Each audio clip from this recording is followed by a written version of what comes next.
Assalamualaikum warahmatullahi wabarakatuh. Alhamdulillahirrabbilalamin. Wabihi nasta'in wa ala umuri dunya waddin. Wassalatu wassalamu ala asrofil anbiya wal mursalin Sayyidina wa maulana Muhammadin wa ala alihi wa sahbihi ajmain amma ba'd. Yang terhormat Bapak Rofi Azmi MPD selaku dosen pembimbing dasar-dasar BK. Yang terhormat kepada teman-temanku yang saya cintai dan yang saya banggakan.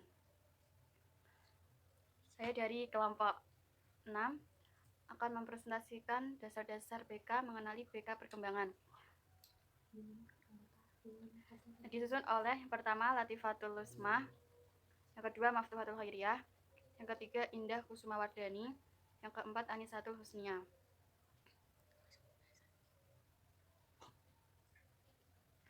Yang pertama yaitu mengenali bimbingan konseling perkembangan.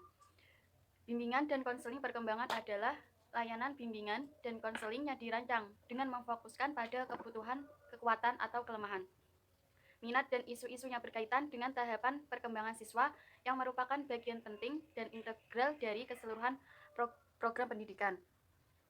Nah, dalam pelaksanaan bimbingan dan konseling perkembangan, guru bimbingan atau konselor melibatkan tim kerja, bukan bekerja sendiri.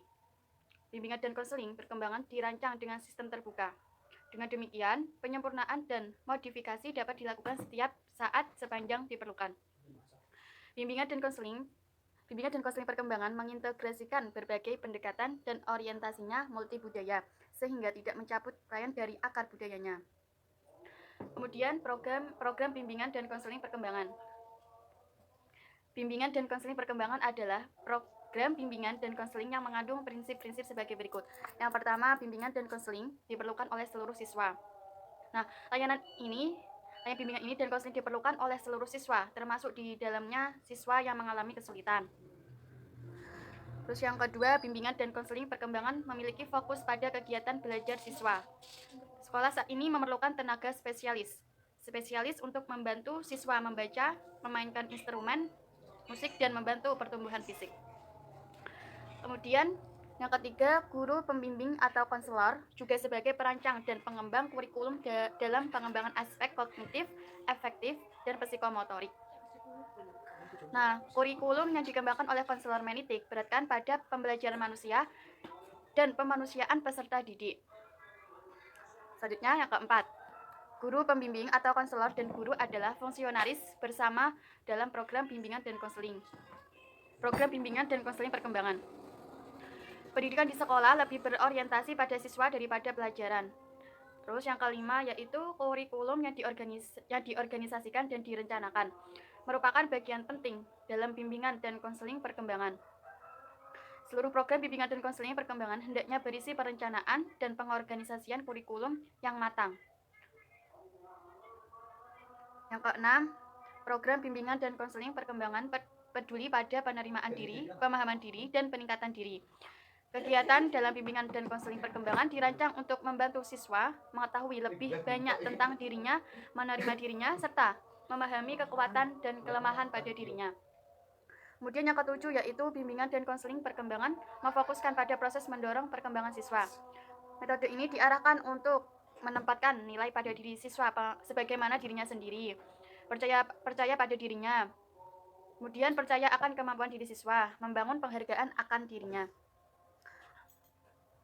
Selanjutnya, pengakuan untuk bekerja dan berusaha dengan sungguh-sungguh. Terus memanfaatkan kelompok untuk mempermudah dan meningkatkan perkembangan siswa.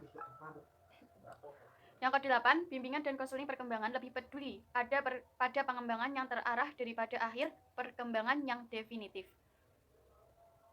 Yang kesembilan, bimbingan dan konseling perkembangan yang berorientasi pada tim, menuntut pelayanan dari konselor profesional.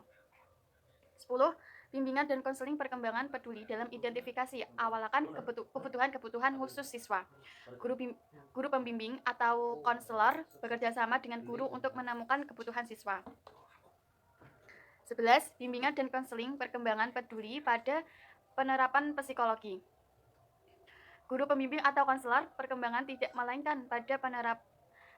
tidak sekedar peduli pada asesmen kemampuan anak untuk belajar, melainkan pada penerapan psikologi pada sebagaimana anak menggunakan kemampuannya. Yang ke-12, bimbingan dan konseling perkembangan memiliki kerangka dasar psikologi anak, perkembangan anak, dan teori-teori belajar. Dalam implementasinya, bimbingan dan konseling perkembangan mengaplikasikan prinsip-prinsip dari psikologi anak, perkembangan anak, dan teori belajar. 13. Bimbingan dan konseling perkembangan mempunyai sifat fleksibel dan sekuensial. Dalam implementasinya, bimbingan dan konseling perkembangan mengikuti urutan. Artinya, program bimbingan dan konseling perkembangan dirancang sesuai dengan tingkat perkembangan siswa dan fleksibel. Artinya, program hendaknya disesuaikan dengan perbedaan individual siswa.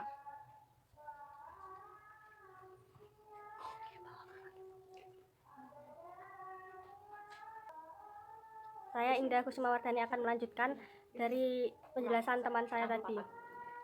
Tujuan bimbingan dan konseling perkembangan. Bimbingan perkembangan merupakan layanan yang bersifat mengembangkan potensi individu menuju kemandirian. BK perkembangan memiliki tujuan sebagai berikut. 1. Adanya penerimaan diri atau self-acceptance. 2. Memiliki pemahaman tentang diri atau self-understand. 2. Memiliki pemahaman tentang diri sendiri atau self-understand. 3. Merencanakan kegiatan penyelesaian studi, perkembangan karir, serta kehidupan siswa di masa yang akan datang. 4. Membantu mengembangkan seluruh potensi dan kekuatan yang dimiliki siswa seoptimal mungkin. 5. Menyesuaikan diri dengan lingkungan pendidikan, masyarakat, dan lingkungan kerja. 6. Mengatasi hambatan dan kesulitan yang dihadapi siswa dalam studi, kehidupan masyarakat, maupun di dunia kerja. D. Asumsi bimbingan dan konseling perkembangan. Dasar asumsi tentang bimbingan dan konseling perkembangan, klien akan membantu untuk membedakan bimbingan dan konseling perkembangan dari berbagai identitas serta berbagai proses yang antara konseling dengan psikoterapi. Berikut adalah beberapa asumsinya. 1. Perkembangan yang sehat berlangsung melalui interaksi yang sehat antara individu dengan lingkungan yang sehat pula. 2. Manusia berkembang melalui tahapan umum dan tugas-tugas perkembangan. 3. Klien bukan berarti seseorang yang memiliki mental yang tidak sehat, namun pandanglah klien sebagai seseorang yang sedang merancang tujuan hidup, membuat suatu keputusan, dan bertanggung jawab atas tugas-tugas perkembangannya. 4. Klien sebagai individu yang berkembang menuju pengayaan diri sesuai dengan hakikat manusia. 5. Klien adalah bukan seseorang pasien. Konselor bukan pula seorang yang bekerja untuk mengobati klien, namun konselor adalah seseorang yang dapat dijadikan klien sebagai sahabat, konsultan profesional, guru yang memberikan bimbingan kepada klien menuju perkembangan klien yang optimal. 6. Perkembangan konselor tidak netral dan tidak normal. Konselor memiliki nilai, perasaan, dan komitmen terhadap dirinya. Tidak ada tertutup terhadap situasi yang sedang dijalaninya, namun tidak pula terbuka ke seluruh situasi yang sedang dijalaninya kepada klien. 7. Layanan BK perkembangan di sekolah diberikan oleh guru BK atau konselor yang terlatih kepada peserta didik atau konseling. Sekian akan dilanjutkan oleh teman saya.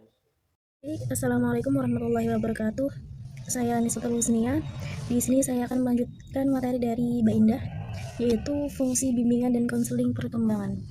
Bimbingan dan konseling perkembangan sebagai suatu layanan memiliki fungsi sebagai bukti bahwa bimbingan dan konseling perkembangan tersebut memiliki nilai kebermanfaatan yang terasa oleh konseling khususnya.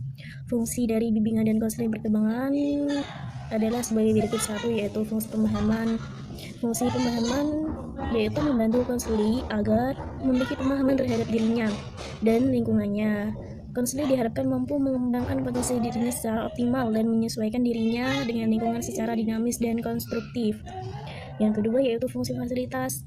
Fungsi fasilitas yaitu memberikan kemudahan kepada konseli dalam mencapai pertumbuhan dan perkembangan yang optimal dalam diri konseli. Yang ketiga yaitu fungsi pencegahan. Yang keempat fungsi pengembangan, dan fungsi pengembangan yang terakhir.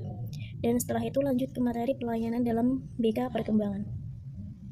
Tujuan pelayanan responsif adalah membantu peserta didik agar dapat memenuhi kebutuhan dan memecahkan masalah yang dialaminya, atau membantu peserta didik yang mengalami hambatan, kegagalan dalam mencapai tugas-tugas perkembangannya.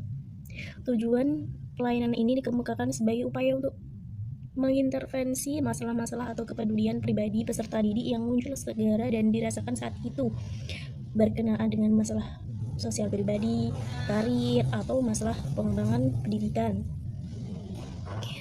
Pelayanan dalam bimbingan konseling terdiri dari 1. Yaitu konseling individual dan kelompok, referral, kolaborasi dengan guru mata pelajaran atau wali kelas. Terus ada kolaborasi dengan orang tua, ada konsultasi, ada bimbingan teman sebaya, ada konferensi kasus, yaitu kegiatan untuk membahas permasalahan peserta didik. Terus ada kunjungan rumah.